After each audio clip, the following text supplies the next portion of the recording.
na kung ayaw ng Chief PNP ang illegal drugs, walang illegal drugs. Pwede rin ba nating sabihin na kung ayaw ng Chief PNP ang illegal gamblings, kasama ang illegal pogos, walang illegal na ganito? Yes, Your Honors. Thank you, Mr. Chair. Referring to your affidavit, paragraph 34, page 6, nabanggit po ninyo na from my experience, I can say that the PNP is the biggest crime group in this country. Tama ba, Mr. Chair? Yes, Your Honors, but I made repeatedly explain and expound last Quad Committee hearing, Your Honors. Yes. Ano ang nagtulak sa'yo para sabihin to? Your Honors, I have supposedly reply for the controversial issue last hearing, but that is your question. I'm not yet read my reply, Your Honors, but to tell you, I can say that because of also my experience. Yes, And- thank you, Mr. Chair. Colonel Espinido, Mr. Chair,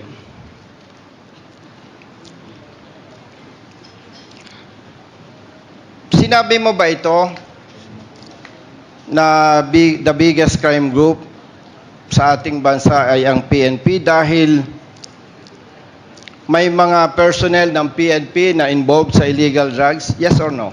Yes. Mr. Sinabi Chair. mo rin ba ito, Mr. Chair, dahil may PNP personnel na involved sa illegal gamblings? Yes or no? Yes, Your Honors. Sinabi mo rin ba ito dahil may mga involved na PNP personnel sa kidnappings? Yes, Your Honors. Sinabi rin mo ba ito dahil may mga PNP personnel na nasasangkot sa killings or EJK? Yes, or no? Yes, Your Honors. How about robbery holdup? We can attest to that, Your Honors, because when the time my last time here in 28 August 29, there is a news that there is a robbery holdup happened in Bataan with the 7 police officer involved. Yes, I agree with you. How about, na-assign ka sa Mindanao? Yes, Your Honor, Region 11. Sa pagkakaalam mo, mayroon bang human trafficking na nangyayari within Mindanao? I cannot really give you the exact answer, Your Honors, because just only a hearing or a report that there is but a documentation. Yes. So you mean, may nadidinig ka? Yes, Your Honor. Yes. Gusto ko lang i-clarify, Mr. Chair, kay Colonel Espinido. Kasi, para malinawan ng taong bayan. And of course, malinawan ng PNP personnel.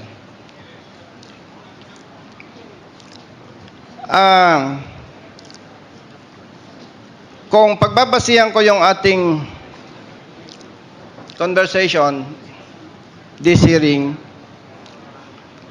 tama bang sabihin na may mga personnel sa PNP na kriminal? Yes. Yes, Your Honor. Okay. Pero, hindi lahat ng personnel sa PNP ay kriminal. Yes, Your Honor. In terms of percentage, malaking porsyento ng PNP personnel ang kriminal o hindi? 60-40, Your Honor. Ano ang 60%? 60 ang mabait. 40 ang masama. I agree with you na may mga involved pero hindi ako agree sa'yo na 60-40. Sorry. Yes. Meron ka ba, Colonel Espinido, na siyempre pagkita mo yung problema, especially you, more than 20 years sa PNP, nakikita mo yung problema, di ba? Okay. Meron ka bang idea para ma-resolve or ma-address ito na kung saan sinasabi mo na maraming kriminal sa loob ng PNP? We have, Your Honors. Pwede po ba, Mr. Chair, madinig kung ano yung mga idea ni Colonel Espinido na pwedeng gawin ng PNP to address this problem? Mr. Chair? Your Honor, number one, we must stick to the core values of the PNP. Dapat ang police. It refers to four aims. Makadiyos, God-fearing, makakalikasan, makatao at makabansa. Remember, Your Honors, when I applied for police or public basic recruit course as a PO1, sa pag-umpisa pa lang sa training, turuan ka na ng enlisted instructor mo na mag-utang. Tinawag na issuematic. Hanggang matapos ka sa pag-training mo, utang, loan, utang. Tinuruan ka na hindi ka magbayad sa utang mo kasi wala ka ng pera, wala ka ng sweldo, wala ka ng sahod.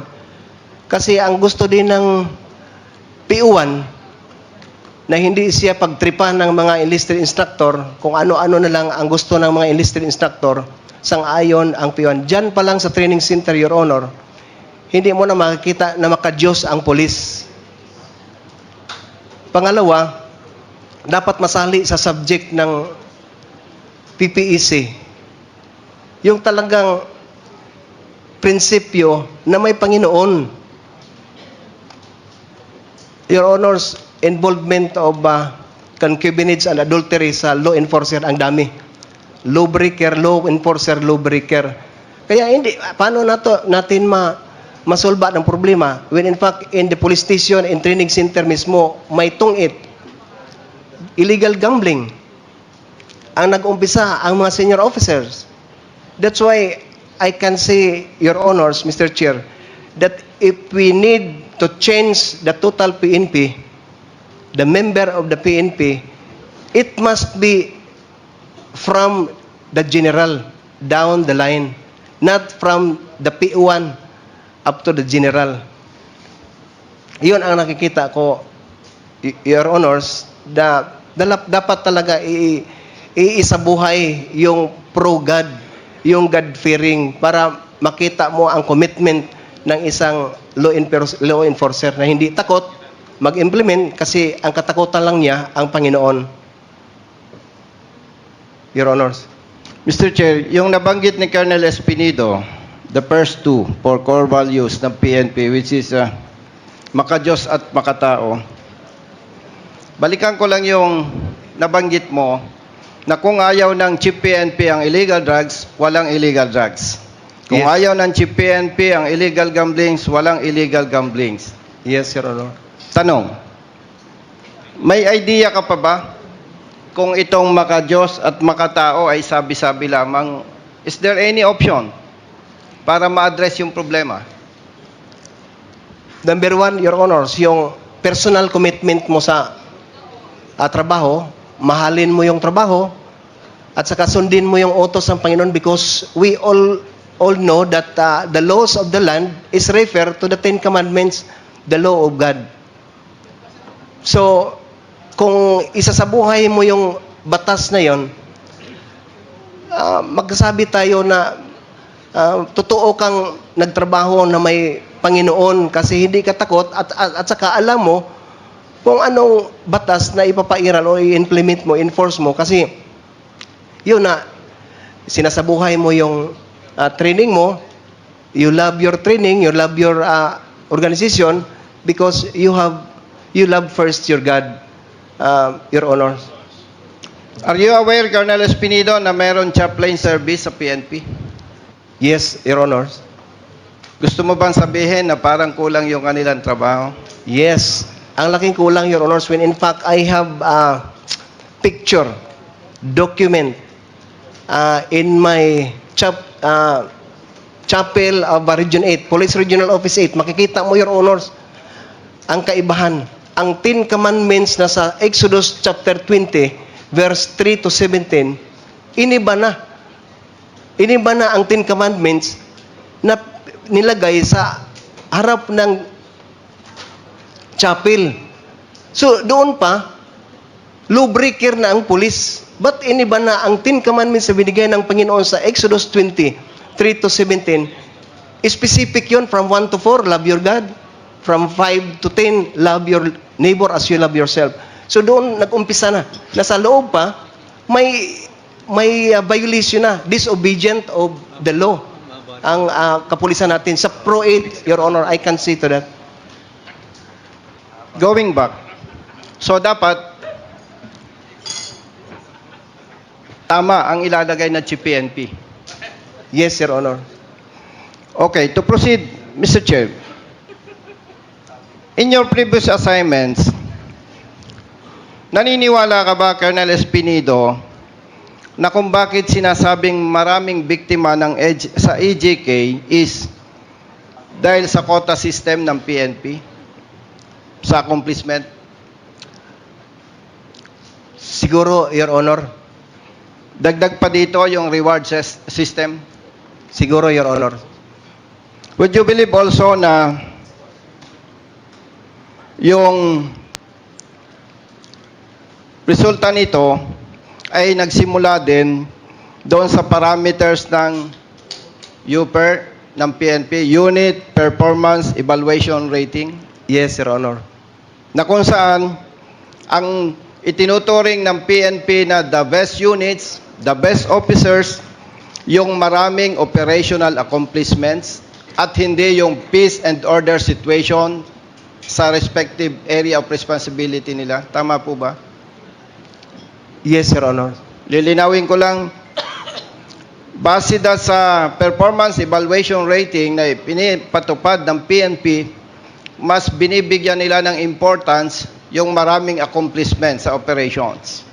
Yes, Your Honor. Hindi yung peace and order situation sa kanilang respective area of responsibility. Tama? Big yes, Your Honor.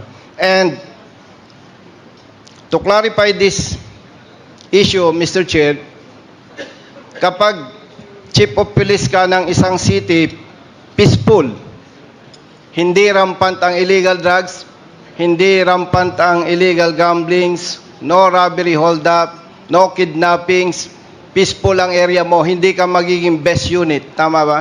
Yes, Your Honor. So, would you agree na dapat isa sa dapat bigyan ng atensyon ng PNP itong performance evaluation rating system nila Yes, Your Honor. na mas pahalagaan yung peace and order situation ng bawat area of responsibility, hindi ang padamihan ng accomplishments? Yun ang dapat, Your Honor. More than 20 years ka sa service, would you agree that there are officers na may tinatawag na players Yes, Your Honor. para gumawa ng accomplishment? Yes, Your Honor. Yes. Thank you, Mr. Chair. PNP Drug Enforcement Group. In your own opinion, nung ginawa ba ito, nakatulong sa anti-illegal drugs operation ng PNP o nagpalala? Palala, Your Honor, sa akin. Would you agree na kaya nagpalala mismong doon sa organization, sila na yung nakipaglaro sa illegal drugs? Yes or no? Yes, Your Honor. Dahil sila ay merong authority, tama? Yes, Your Honor. May personnel, Yes, Your Honor. may intelligence, Yes, Your Honor. may operational capability, Yes, Your Honor. may logistics, Yes, Your Honor. may community engagement. Yes, Your Honor. Tama ba? Yes, Your Honor. Sumasangayon ka ba na dapat walang PIDEG sa PNP Yes, Your Honor. para huwag lumakas yung illegal drugs in our country? Yes, Your Honor. Sumasangayon ka ba, Colonel Espinido, na mas magiging maganda ang kampanya against illegal drugs kung merong composite group, personnel from AFP, NBI, BID, and PNP to support the PIDEA? Yes or no? Yes, Your Honor.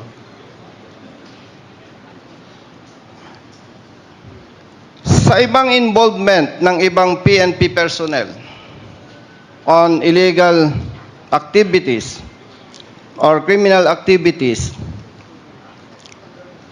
naniniwala ka ba, Colonel Espinido, na mapapalakas ang kampanya against criminality kung mayroong composite group na titingin sa PNP? Yes or no? Yes, Your Honor. Kindly wrap up, Yes, Congressman Busita. Mr. Chair.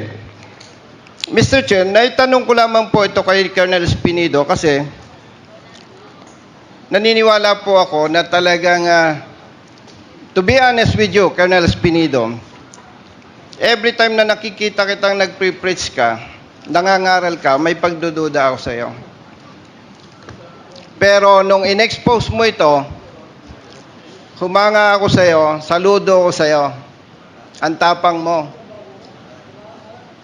At naniniwala ako sa iyo, yung pananampalataya mo sa Panginoon nating Diyos ang nagtulak sa iyo para maging matapang. Yes or no? Yes, Your Honor. Congratulations, Colonel Espinido. Thank you. Praise the Lord. Mr. Chair, maraming salamat po. Thank you, Congressman Busita. The chair is in receipt of a letter from Colonel Espinido asking him to be given a time to read a statement that he wished to make. So we will give you 5 minutes, Colonel Espinido. You may read the statement that you prepared. Thank you, Mr. Chair. In the book of Luke 3:14, Lucas 3:14, New International Version, I quote, "Then some soldiers asked him, 'And what should we do?'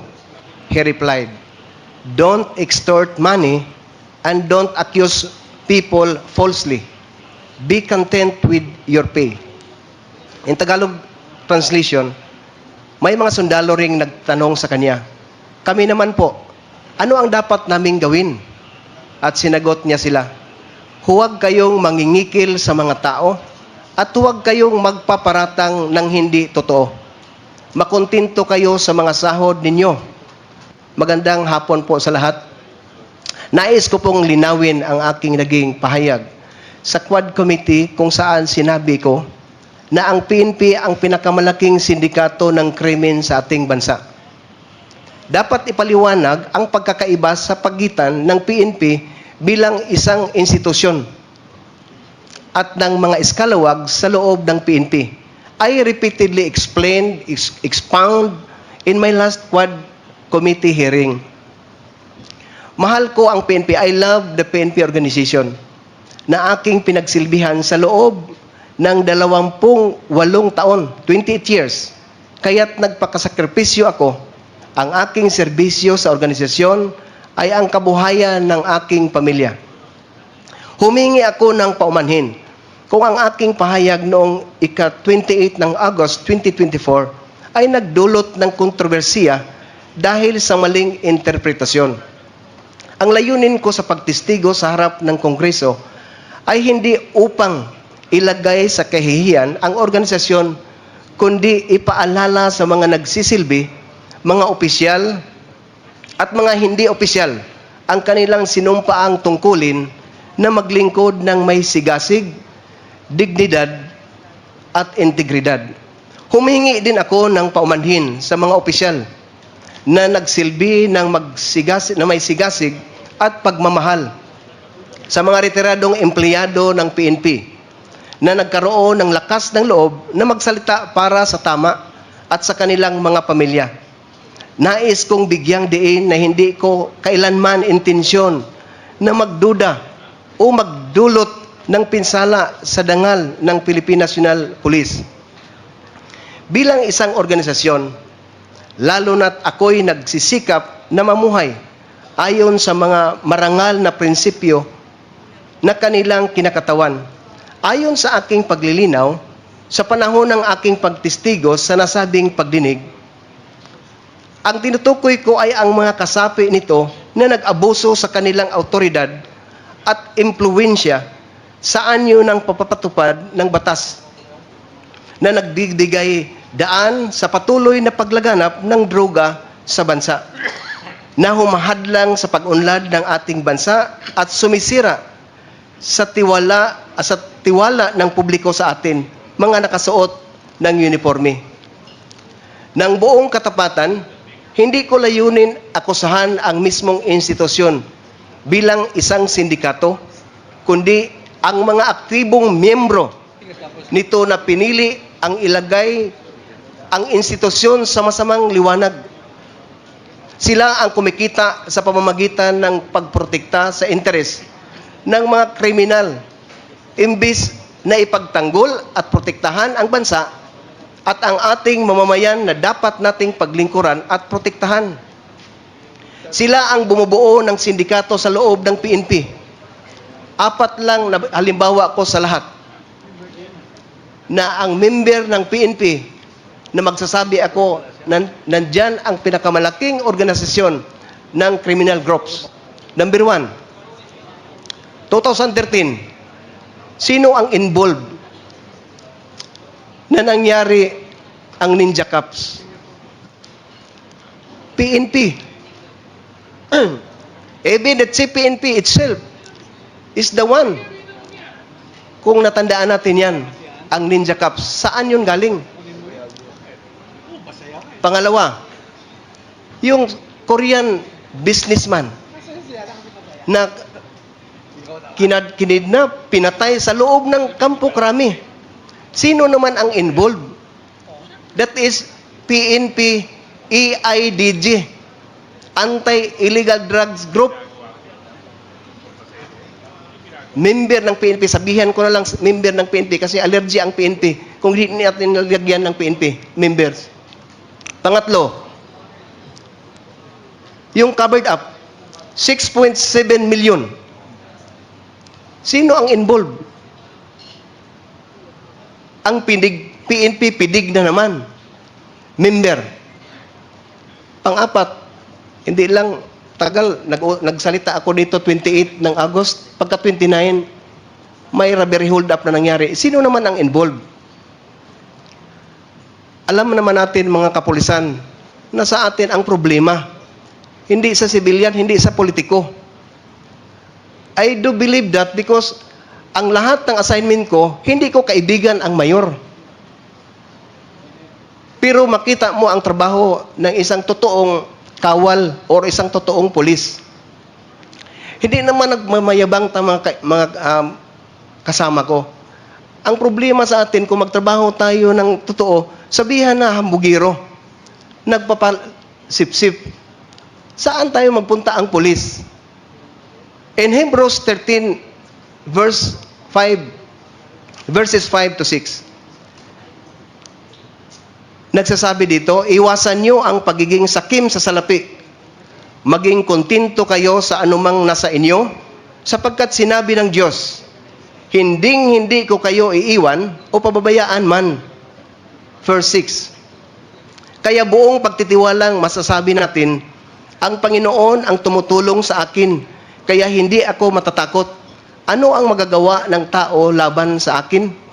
Lubos kong naunawaan ang saloobin at pagkabigo ng aking mga kapwa PNP na opisyal at membro, at ako'y taos-pusong humihingi ng tawad. Umaasa ako sa institusyon na tingnan ang aking pananaw sa mabuting paraan at kumilos ng masigasig laban sa mga kriminal na elemento sa loob ng organisasyon. Hinamon ko ang aking mga kapwa na kasuot ng uniforme na magkaisa at gamitin ang pagkakataong ito upang tukuyin ang mga gumagamit sa ating mahal na organisasyon para sa kanilang sariling kapakinabangan sa kapinsalaan ng buhay ng mga Pilipino, lalo na ang mga nasalaylayan ng lipunan, at alisin sila mula sa PNP ng tuluyan. Ilang linggo na lang bago ang aking pagreretiro, sa kalooban ng Diyos, if God's will, ako'y nanalangin na maalala bilang pinakamalaking tagapag-ambag sa pagbabago, pag-alis ng mansa sa imahe, at sa pagbabalik ng kaluwalhatian at dangal ng PNP. I say to this, pro-God government with God-fearing PNP. And lastly, in Matthew chapter 12 verse 30, clear word version, Jesus said, "If you are not with me in my work, you have set yourself against me. If you are not gathering with me, you are scattering." In Tagalog translation, ang hindi kampi sa akin ay laban sa akin, at ang hindi tumutulong sa aking pagtitipon ay nagkakalat. Ang salita ng Diyos. 1 John chapter 1 verse 8. If we claim to be without sin, we deceive ourselves and the truth is not in us. Kung sinasabi natin na wala tayong kasalanan, dinadaya natin ang ating sarili at wala sa atin ang katotohanan. Last verse in the book of Ecclesiastes chapter 12 verse 14. God is going to judge everything we do, whether good or bad, even things done in secret. Thank you and good afternoon, Your Honors, Mr. Chair. To God be all the glory.